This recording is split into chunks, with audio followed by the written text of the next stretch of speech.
the time jump. Where are we jumping off with the season? Well, we're actually playing a lot with time this season. Okay. So the point of that little teaser that you saw was to tease you and to get you asking questions like that. So I won't spoil it by saying exactly how we catch up, but I will say that you're going to think you know what's happening in the first few seconds of the show and then realize, oh, okay, I don't know what's going on. So by the end, all I will say is by the end of the first episode it'll all make sense, but this is the first season we're actually like really messing with time. That's kind of like when we saw Bonnie and Damon in the cabin. At first we didn't know. Yeah. It's kind of that. Yeah, it's not, we're not doing another like prison world stuck in time thing, but we had so much, the show's kind of trademark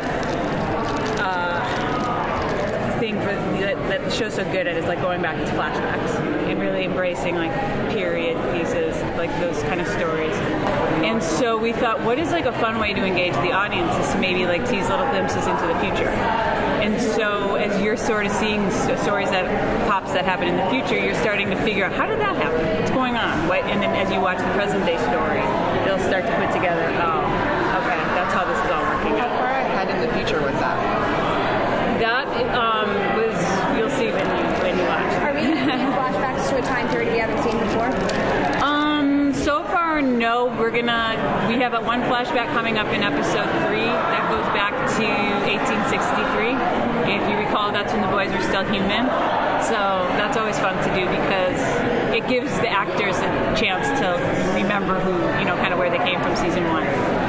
And how are the characters? They're all going to be dealing with a tremendous loss this season. How is that going to develop? Well, when we wrote episode 22, the finale last year, we were like, let's make sure that when Elena leaves her friends, that she sort of empowers them to move on kind of quickly, because what we didn't want to do as storytellers, and I'm sure nobody kind of wants to see, is like the actual grief period of losing somebody, because it's not like she died. So we try to kind of instill that in like the joy that she had when she was saying goodbye to everyone, that she kind of was like, look, this is the best case scenario for what's happening. So that being said, obviously the characters will miss her, and she's still part of the narrative of the show. But, because, she is still, there's a casket sitting there in Mystic Falls, so she is still in everyone's mind, but obviously the person grieving the most is, and actually, like, going through a grieving process is Damon. So we decided, what's Damon's story this year? If it can't be about Elena and him, can it be about who is Damon Salvatore without Elena? Because we only know him as fans of the show as somebody who's in love with Catherine and he's in love with Elena. And I've even said to Ian, I'm like, what does Damon do in his spare time? What does he do when the camera's not on him, so to speak? And so that's what I'm interested in finding out and learning more about in this season, is just him who's not pining after a girl. Are any characters going to be keeping diaries, so maybe Elena will find out what she missed? Yeah, we added that in the finale last year, where she says to Caroline and Bonnie, write it down. And so the characters are writing it down. So it's a way for them to talk to her and feel like she's still engaged in their lives. And it's it's just a fun motif that we're keeping alive. They're probably writing in the diaries more than we even wrote in the diaries. So what kind of is happening in the premiere when we go back? You just want spoilers. You just want the plot of the story. Okay. So on page 1, we open up, and it's like this garage door that swings open, and then the silhouette walks in the front. Yeah.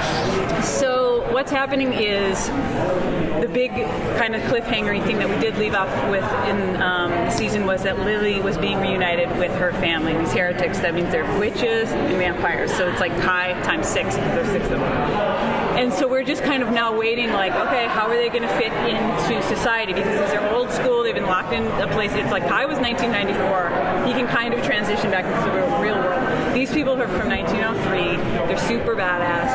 They don't live by societal norms. So we're going to introduce them one by one to the audience as a family unit. So there are 3 badass girls, Valerie, Nora, and Mary Louise. And there's 3 guys, Bo, Malcolm, and Oscar. And we get get to meet them. It's the first time we've ever introduced. We will see 5 of them in the premiere, but it's the first time we've ever introduced like 5 new characters all in one scene.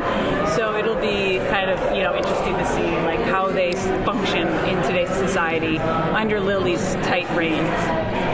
Since Lily's going to be in more of the season, will we find out who turns vampire?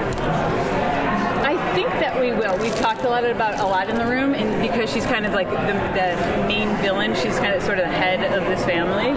We are going to get to know a lot more about her, what makes her tick. Does she have a love interest? What's more important to her? Which family? These heretics or her real, sons, Damon and Stefan. So she's one of the most complex characters of the season for sure, because she's in charge of this like incredibly volatile family, and all she really wants is her sons, Damon and Stefan, to love her adopted family and just all live in peace. But that's never gonna happen. How is this time jump going to affect maybe potential crossovers in the future? I think we'll manage to stay pretty close to the originals. Yeah. Okay. Yeah, we don't have any. A lot of people ask about crossovers, and I badly want to do crossovers. I got a million ideas. It's very hard to. I don't know if we actually will this season, but it's hard. It's just very hard to coordinate. It's without boring you guys to death, the logistics of it. But I would love to. So if we don't do it, don't blame me. You mentioned that you're kind of going to explore like who Damon Salvatore is without a love interest, like this lady.